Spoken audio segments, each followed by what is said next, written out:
8월 8일 금요일입니다. 오늘은 민수기 36장 1절부터 마지막 13절까지 말씀입니다. 광야 생활은 하나님의 기업을 바라보는 생활이다 라는 제목입니다. 광야 생활은 하나님의 기업을 바라보는 생활이다. 드디어 민수기의 마지막 결론입니다. 이 민수기 마지막 결론의 이야기는 슬로보앗의 딸들에게 딸들도 기업을 이어받을 수 있게 27장에서 말씀을 하셨잖아요. 그랬더니 그 슬로보앗의 딸들이 속해 있던 그 가문의 종족 수령들이 모세에게 나와가지고 아니 그러면 요 딸들이 다른 지파 사람하고 이렇게 결혼을 하면 이들에게 할당되었던 그 기업, 그 땅은 그들이 결혼한 그 남편이 속해 있는 지파로 넘어가는 것 아닙니까? 그러면 우리 지파의 땅이 기업이 그만큼 삭감되는 거 아닙니까? 이렇게 질문을 했어요. 그러니까 그 질문에 이제 하나님이 옳게 여기셨어요. 그래서 요 슬로보앗의 딸들이 속해 있던 그 가문의 그 지파의 수령들이 제기한 그 질문에 답을 주시는 내용이에요.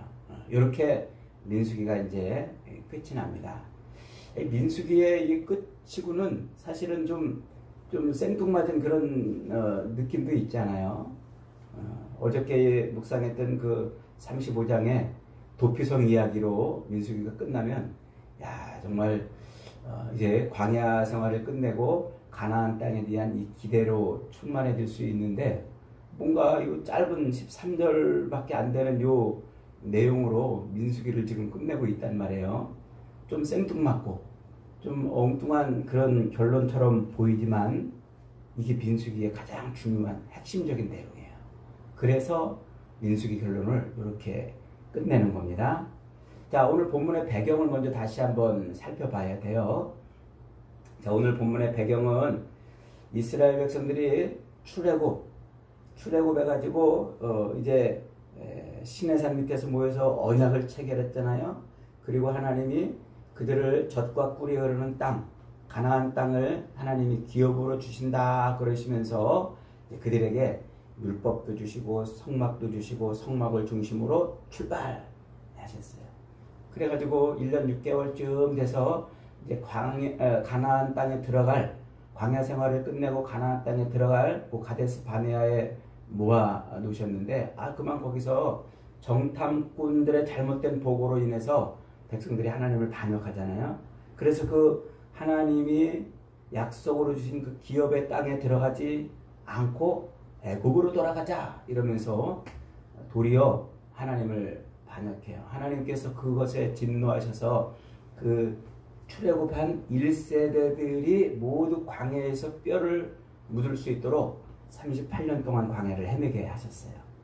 그리고 이제 38년 동안 광야를 헤매고 이제 40년째 돼가지고 드디어 다시 가나안 땅 들어갈 수 있도록 모압 평지에 지금 모아놓으셨어요. 그게 이스라엘 백성들이 모압 평지에 온 게 민수기 21장이에요. 그 뒤로 이제 몇 가지 사건들이 있었습니다만은 하나님이 26장에 와가지고 뭐라고 말씀하세요?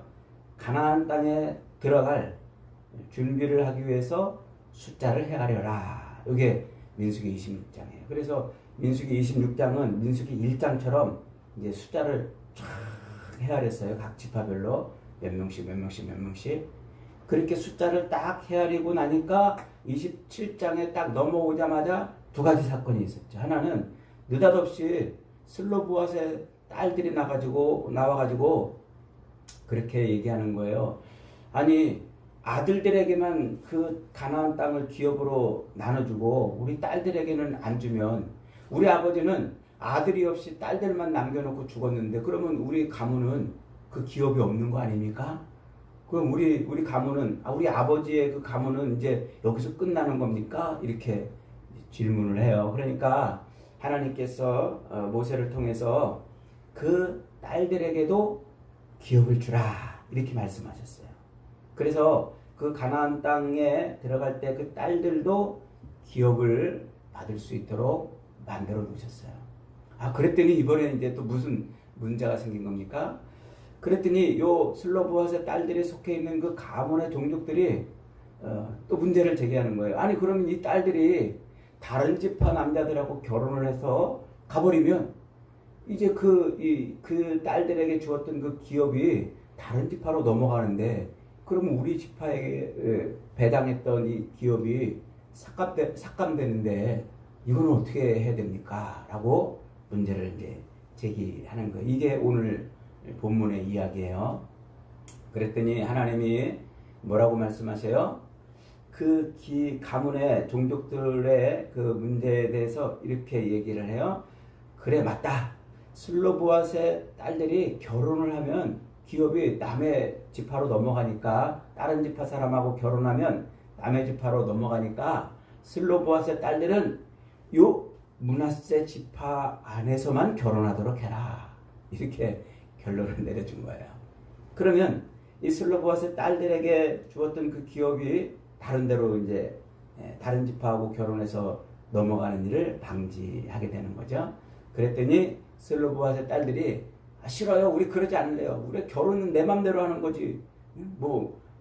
그러는 게 어디 있어요? 이렇게 하지 않고 하나님의 명령대로 자기 지파의 사람들하고 결혼했더라. 요게 이제 민수기의 끝이에요. 그리고 마지막 13절에 이렇게 토를 달아나요.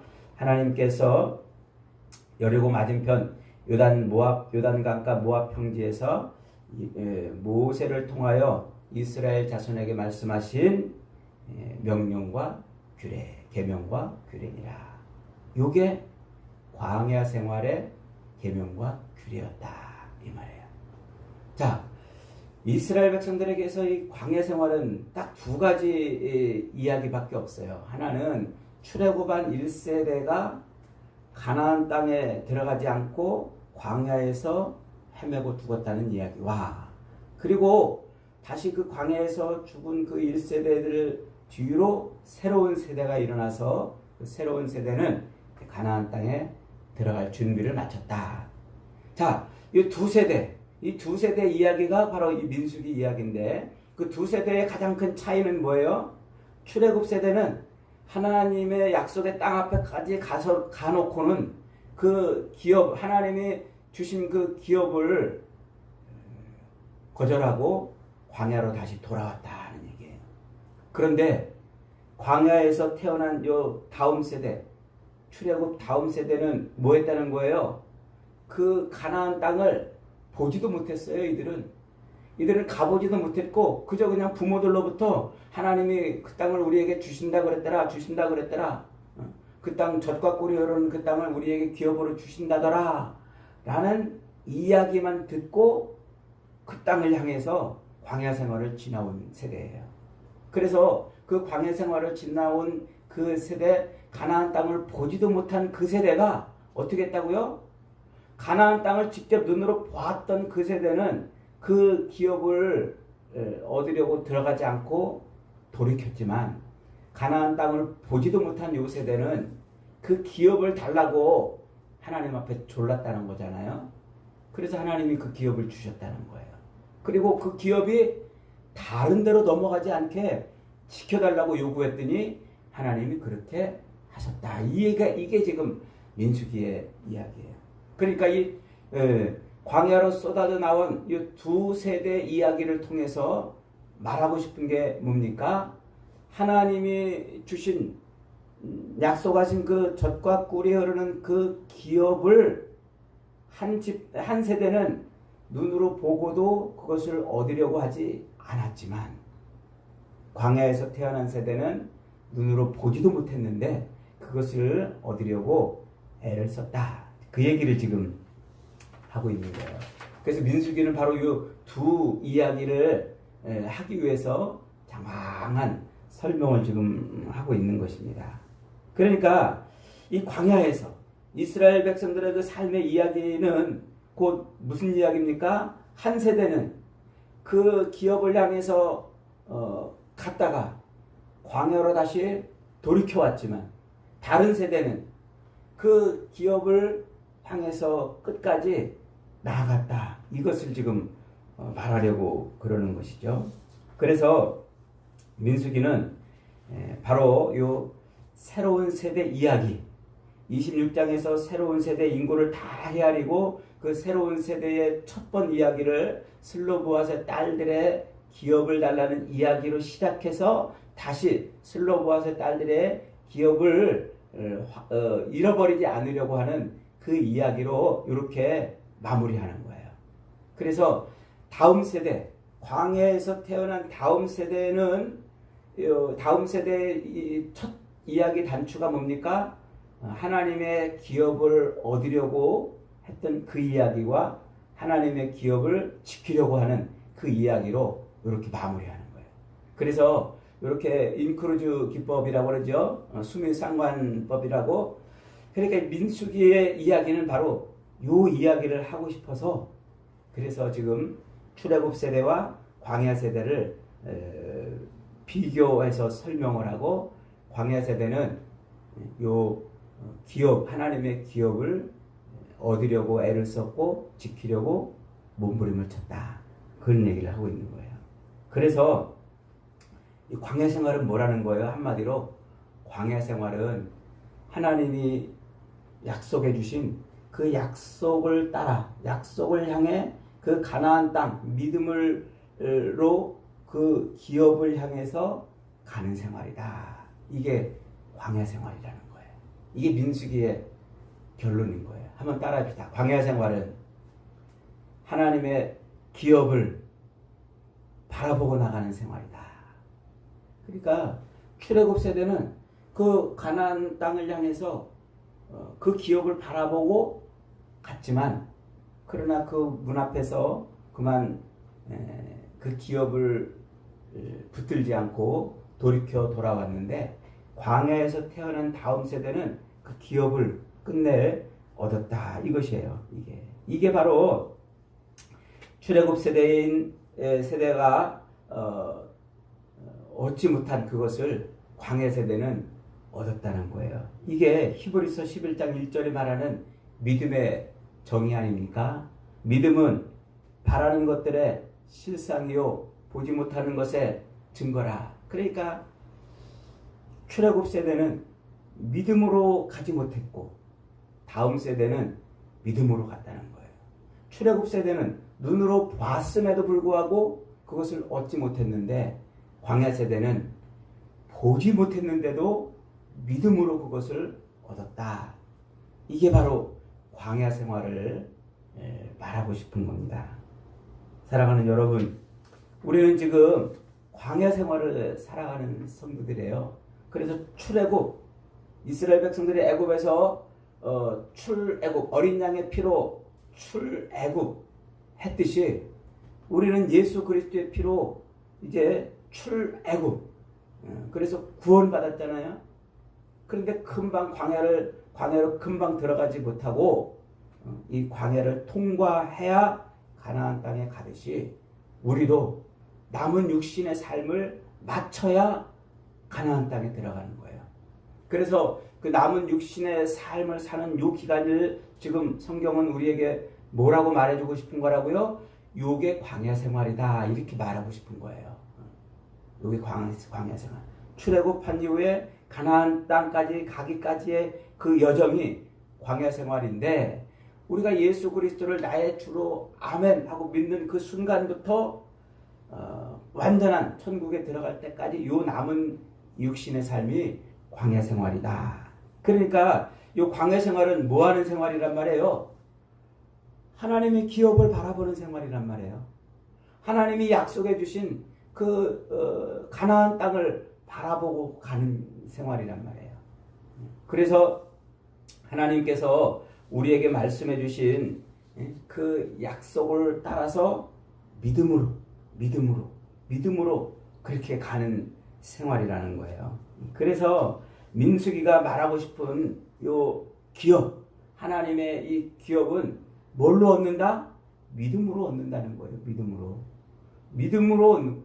자기 눈으로 봐도 못 얻은 요 세대처럼 살아가지 말고 믿음으로 보지도 못했는데 그저 들은 것으로 가지고 믿음으로 갔던 그 세대는 그 기업을 얻었다 이렇게 말하는 거예요.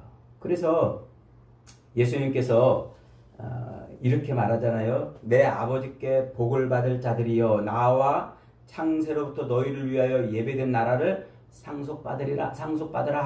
이게 마지막 완성된 구원의 이야기를 우리에게 해주는 것 아닙니까? 그러니까 이게 바로 믿음으로 기업을 얻는 그 삶이 광야의 생활이라는 거예요. 그래서 성경은 무엇보다도 이 믿음을 중요시 여기는 거예요. 믿음. 하나님의 이 믿음을 말이죠. 베드로 사도는 베드로후서 1장 1절에서 이렇게 말해요. 예수 그리스도의 종이며 사도인 시몬 베드로는 우리 하나님과 구주 예수 그리스도의 의를 힘입어 동일하게 보배로운 믿음을 우리와 함께 받은 자들에게 편지하노니. 그러니까 하나님과 주 예수 그리스도의 의를 힘입어서 얻은 게 뭐란 말이에요? 우리가 가진 게 그게 우리에게 주어진 게 믿음이란 말이에요. 그런데 그 베드로는 그 믿음을 뭐라고 말하고 있냐면 보배로운 믿음이다 이렇게 말해요. 보배로운 믿음.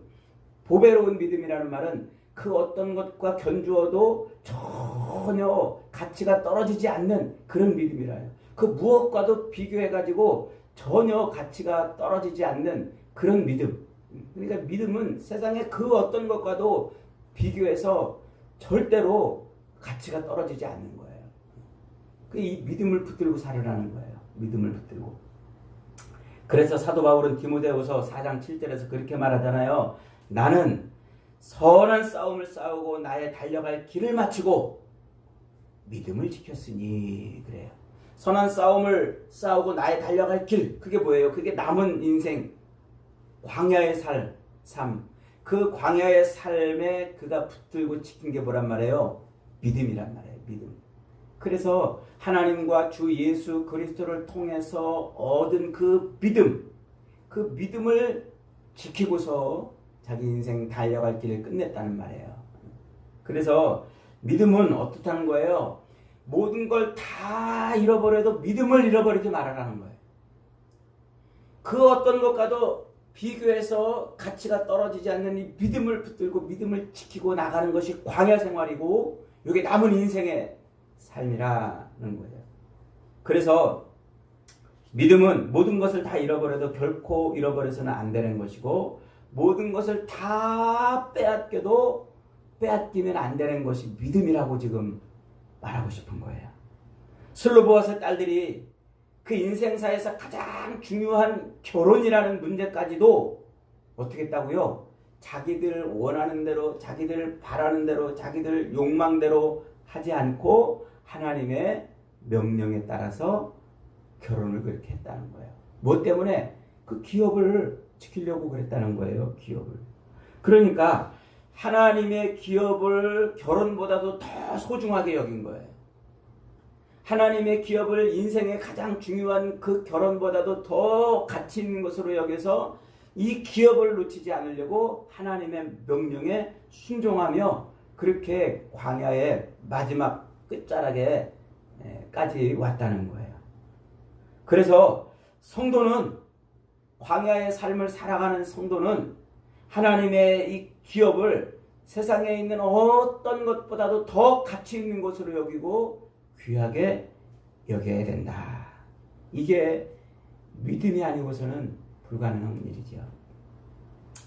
사도 바울의 위대한 동역자 디도는 이렇게 말해요.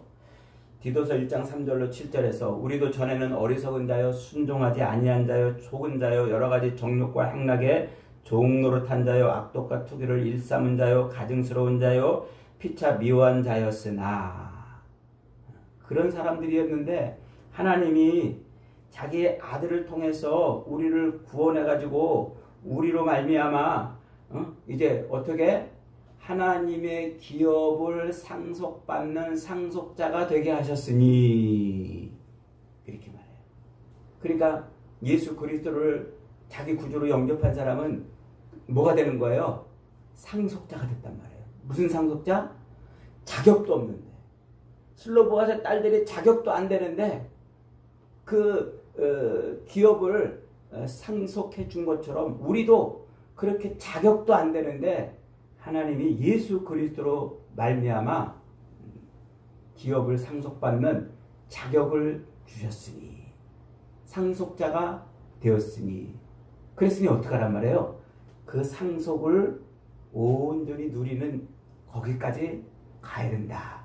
그렇게 말해요. 이게 성경이 말하고 싶은 이야기고, 그래서 사도 바울도 그렇게 말해요. 사도 바울도 하나님의 기업을 상속받은 상속자가 된 교회를 향해서 골로새서 3장 1절로 2절에서 이렇게 말합니다. 그러므로 너희가 그리스도와 함께 다시 살리심을 받았으면 위의 것을 찾으라. 위의 것을 찾으라. 거기에는 그리스도께서 하나님 우편에 앉아 계시느니라. 위의 것을 생각하고 땅의 것을 생각하지 말아라.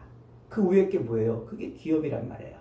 하나님이 우리에게 주시려고 하는 하나님의 완전한 나라, 하나님의 완전한 통치가 있는, 하나님의 완전한 구원이 있는 나라라는 거예요.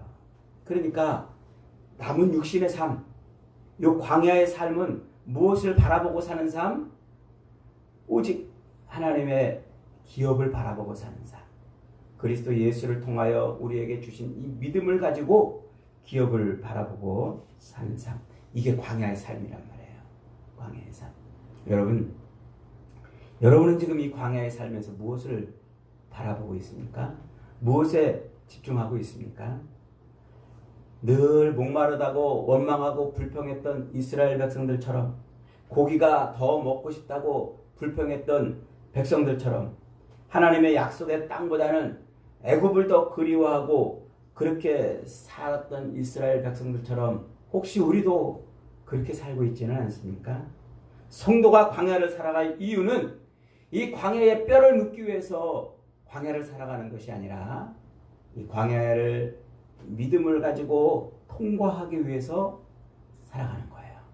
그래서 광야 생활은 우리의 시선을 어디다가 두고 하나님의 기업, 완전한 하나님의 나라, 완전한 천국을 향해서 나가야 되는 것입니다. 그래서 그리스도와 함께 신부가 되었으면, 그리스도의 신부가 된 교회는 세상 그 어떤 것보다도 더 하나님의 기업, 이것을 가치 있게 여겨야 되는 거예요. 세상과 결혼하고 세상 것에 더 가치를 두어서 세상 것을 붙들고 사는 것이 아니라 그리스도와 결혼한 신부는 하나님의 기업을 포기하지 말아야 돼요. 이 기업을 붙들고 나가야 되는 것입니다. 거기에 우리의 모든 소망을 걸어야 된다는 얘기입니다. 오늘도 저와 여러분은 목마르고 배고프고 지치고 힘든 광야의 길을 걷고 있지만 하나님의 기업에서 눈을 떼지 마십시오. 하나님의 기업을 얻기 위해서라면 기꺼이 세상에 그 어떤 가치 있는 것이라도 포기할 줄 아는 그 믿음으로 살아야 되겠습니다. 그것이 광야 생활을 사는 성도의 모습이고 그리스도의 신부의 모습인 것입니다. 저와 여러분이 오늘도 목마르고 배고프고 지치고 힘들고 피곤한 광야 생활이지만 우리의 믿음을 붙들고 기업을 바라보고 이 광야를 순종으로 승리하며 살아가는 복된 인생들이 다 되시기를 주님의 이름으로 축복합니다. 아멘.